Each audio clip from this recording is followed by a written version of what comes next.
Përshëndetje shikues të nderuar, ky është edicioni I lajmeve të orës 17 në Radio Televizionin Publik të Kosovës. Me ftesë të Kongresit Amerikan, presidentja Vjosa Osmani ka udhëtuar për të marrë pjesë në ngjarjet e organizuara në kuadër të sesionit pranveror të Asamblesë Parlamentare të NATO-s që si vjet mbahet në qytetin Dayton të Shteteve të Bashkuara të Amerikës.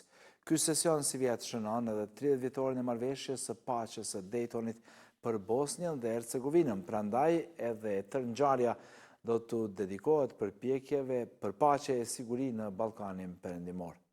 Në këtë ngjarje të rëndësishme marrin pjesë edhe president të vendeve të tjera nga rajoni, si dhe përfaqësues të lartë të NATO-s, Bashkimit Evropian dhe SBA-s. Në agjendë të presidentes Osmani janë njësër aktivitetesh përfshirë fjalime në darkën kryesore dhe në panele e po ashtu takime me delegacionet pjesëmarrëse. Sot është dita e presidentit, ku 33 vjet më parë në vitin 1992 u shënua një ndër momentet më të rëndësishme në zhvillimin e demokracisë dhe shtetësisë së Kosovës. Presidentja Vjosa Osmani ka kujtuar sot ditën e presidentit, ku thotë se është vendosur si e tillë nga presidenti historik Ibrahim Rugova, ati themeltari I Republikës sonë. Sipas saj, sot ecim hapave të tij në përpjekje të vazhdueshme për të bërë Kosovën atë që e deshën e për cilën sakrifikuan brezat e tërë. Ndërkohë kryetari I PDK-s Memli Krasniqi në këtë ditë ka kujtuar presidentin Hashim Thaçi. Ai ka shkruar se Kosova është dhe do të mbetet gjithmonë krenare me të. Dhe zyrtarët e LDK-s e kanë kujtuar këtë ditë, ku sipas tyre Ibrahim Rugova, me vizionin dhe angazhimin e tij u bë arkitekt I shtetësisë së Kosovës dhe projektues I pavarësisë së saj. Autoritetet serbe kanë lëshuar fletarest të shtunën për një pjesëtar të policisë së Kosovës në lidhje me një incident me maturantët e komunitetit serb një ditë më parë në veri të vendit. Lajmi u bë I ditur nga ministri I Punëve të Brendshme I Serbisë, Ivica Dačić, I cili tha se në një njoftim se polici I Kosovës Dylot Brahimi do të arrestohet sapo të jetë I qasshëm për policinë serbe, pa parashkrim, sa herë që kjo të jetë e mundur. Incidenti në Mitrovicën e Veriut I një ditë më parë shkaktoi reagime të shumta kryesisht për shkak të mënyrës se si ishte përgjigjur atij një pjesëtar I policisë së Kosovës që ndodhej në afërsi. Policia është kritikuar se vepron në mënyrë selektive dhe përdori forcë tepruar kur e ndal një maturant serb të Kosovës gjatë një feste të maturantëve në Mitrovicën e Veriut për shkak se, siç thuhet, ai I kishte provokuar njerëzit në një kafene aty pranë. Për këtë ngjarje ka reaguar edhe ministri I Punëve të Brendshme Xhelal Sveshla, I cili në profilin e tij në Facebook ka shkruar se Serbia po bën propagandë me këtë incident, derisa ka kritikuar maturantët se kanë përdorur fyerje dhe ofendime ndaj shqiptarëve. Nesër sërish do të mblidhen deputetët e Kuvendit të Kosovës në përpjekje për të konstituar Kuvendin, derisa në disa seanca rresht kandidati I vetëvendosjes për krye parlamentare Albolena Haxhiu nuk ka arritur të marrë 61 votat e nevojshme. Ka qenë vetëvendosja ajo e cila në seancat e fundit ka propozuar votimin e fshehtë për kryetar të Kuvendit. Por edhe në seancën e një dite më parë e 20 me radhë, sërish nuk u arrit të votohet komisioni për votim të fshehtë për shkak të mungesës së numrave. Partitë politike kanë kritikuar njëra tjetrën për bllokadën që tashmë ka hyrë në muajin e dytë.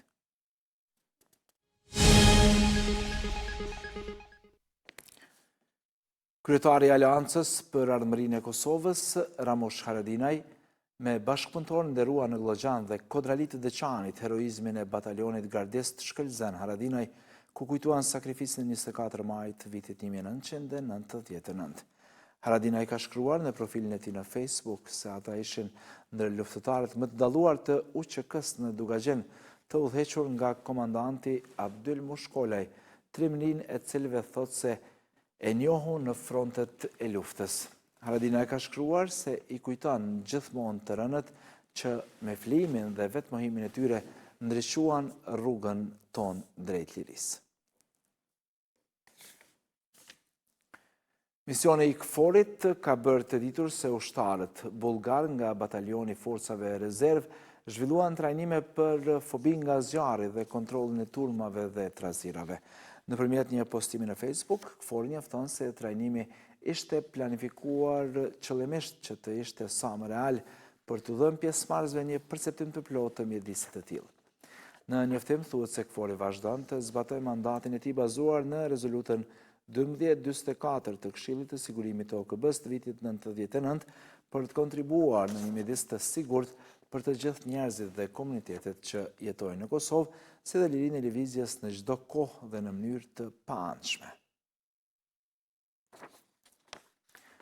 Ndrojmë temë, Bashkia Islame e Kosovës ka njoftuar se është nisur grupi i parë i besimtarëve kosovar drejt vendeve të shenjta për të kryer ritualin e Haxhit. Në njoftimin e BIK-ut është bërë i ditur se ky grup përbëhet nga 297 persona. Sipas njoftimit, haxhiu më i ri për këtë vit është një 15 vjeçar, ndërkaq më e vjetra është një 84 vjeçare. Kryesia e Bashkisë Islame të Kosovës njofton se këtë vit nga Kosova për të kryer Haxhin do të udhtojnë 1576 besimtarë.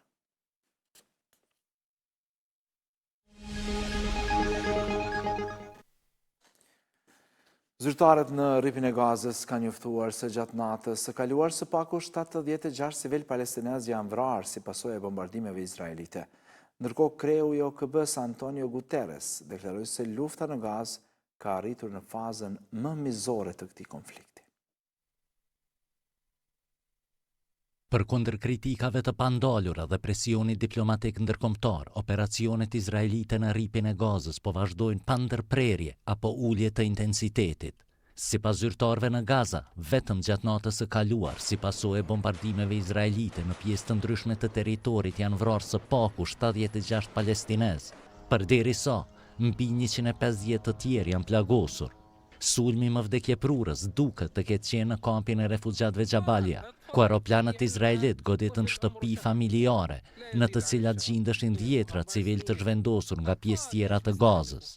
Zyrtarët në territor kanë thënë se vetëm gjatë këtij sulmi janë vrarë rreth 50 palestinez, shumica prej të cilëve gra dhe fëmijë. Ndërkohë, presioni ndërkombëtar me Izraelin po vazhdon të rritet.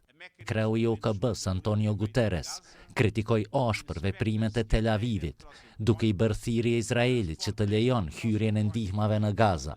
Sipas tij, ndihmat të cilët u lejuan të hyjnë janë të barabarta me një lugë të çajit, në kohën kur Gazës i nevojitet një vërshim i vërtet i ndihmave, pasi që e tërë popullsia e Gazës është tani në rrezik nga uria.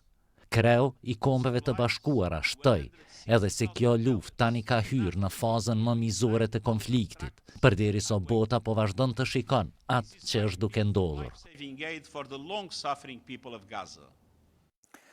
Për të mos humbur asgjë nga lajmet më të fundit, na ndiqni dhe pëlqeni edhe në rrjetet tona sociale aty ku informacioni vjen shpejt dhe sakt. Jemi gjithmonë live tek rtqlive.com. Faleminderit për vëmendje. Mirupafshim në edicionet e radhës.